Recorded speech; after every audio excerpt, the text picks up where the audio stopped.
Assalamualaikum warahmatullahi wabarakatuh. Salam sejahtera kanggo urang sadayana, Bapak Ibu guru anu dipahormat sareng sadherek simkuring langkung tipayun hayu urang dipanjatkeun puji sarendereng syukur ka Allah Subhanahu wa taala lantaran ku rahmat nu urang tiasa kampel di dieu dina kanyatan sehat walafiat.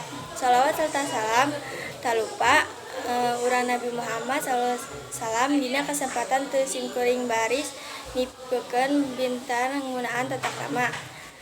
Sopan santun mangrupa pondasi segala hubungan sosial jeung ngabarkeun anjeun inanjeun mulia sopan santun teh lain syukur nyarita atuh alus tapi agan ngunaan cara urang ngejeunan guru anu mare pangweruh nyarita atuh lemah lembut ka kolot jeung nulungan babaturan anu butuh tata krama anu hade ngajetenkeun urang hormat keun seluruh babaturan sareng ngawangan karakter anu kuat.